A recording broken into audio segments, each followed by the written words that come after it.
Republican leader is recognized. Throughout the week, I pointed out that our nation faces a day of reckoning on entitlements like Social Security and Medicare, and I've expressed my disappointment about the White House failure to lead on reforms that would save these programs that would save these programs at an opportune moment like our own. The best time to solve the kind of fiscal crisis we face is when the two parties share power in Washington. Everyone knows we either address these problems together or they won't be addressed at all. And everyone knows the President has to take the lead. That's why presidents from both parties have done just that during periods of divided government in the past. And that's why many of us are calling on this President to do the same for the good of the country now. But when it comes to job creation, the President isn't just failing to lead. In many cases, he's actually blocking the way. And nowhere is this more evident than in the area of energy exploration. Americans looking at the price of gas at the pump these days are justifiably upset. What they may not realize is that some in the administration are actively working to prevent us from increasing our own oil production here at home. So this morning, with gas prices on the rise, I'd like to just step back for a minute and quickly review what the administration is doing to inhibit energy production right here at home. Taken together, it would be a pretty long list, including delays and suspensions and revocations and outright cancellations of lease permits, which translates to higher prices and fewer American jobs. So I'll just list a few of the highlights. The administration started by canceling oil and gas leases for domestic exploration.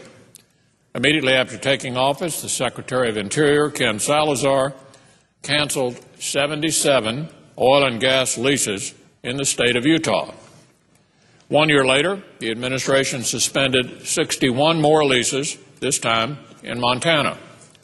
Shortly after canceling the Utah leases, Secretary Salazar extended the public comment period for new offshore drilling by another 6 months, dragging an already lengthy process out even further. Then, immediately after the Gulf oil spill began last April, the administration imposed a 6-month moratorium on offshore drilling in the Gulf, even as it canceled energy exploration that was set to take place thousands of miles away from the spill in the Gulf up in the Arctic. 2 federal courts on 3 separate occasions have declared the moratorium in the Gulf unjust. The administration has ignored them. It's kept the ban in place despite these rulings, forcing the drillers who've been affected by it to relocate their rigs, and thousands of good-paying jobs they supported have actually gone to other parts of the world. So if you're wondering where the jobs are, a good place to start is the administration's efforts to block American energy exploration. Senator Murkowski points out that U.S. oil reserves at just 3 sources in Alaska, just 3 sources in Alaska, could replace crude oil imports from the Persian Gulf for nearly 65 years. 3 sources in Alaska currently shut down could replace crude oil imports for the Persian Gulf for 65 years. Yet all 3 are off limits due to decisions made by or continued by this administration. Behind all these actions is a complete disconnect. At a time when gas prices are climbing higher and higher, pinching pocketbooks and threatening an economic recovery, Democrats in Washington would rather ignore the fact that Americans will remain dependent on fossil fuel for decades to come. But we shouldn't be surprised by it. 2 months before the president was elected, the man he ended up choosing as his energy secretary told a reporter how he'd go about reducing America's dependence on oil. Somehow, he said, we have to figure out how to boost the price of gasoline to the levels in Europe. And if that was the strategy, Secretary Chu seems to be getting his wish. And the administration is doing just about everything it can to keep them there.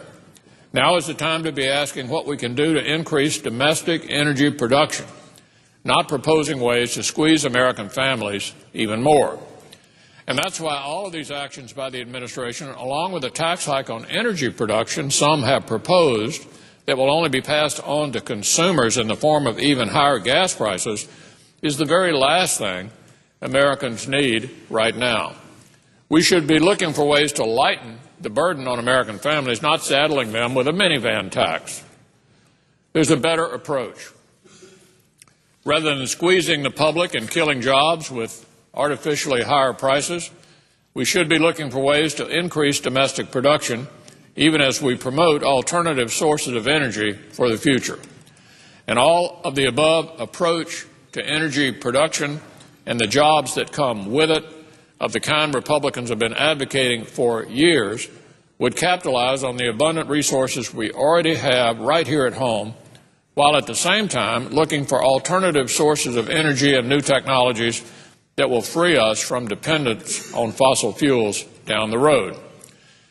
This, Mr. President, is a responsible approach.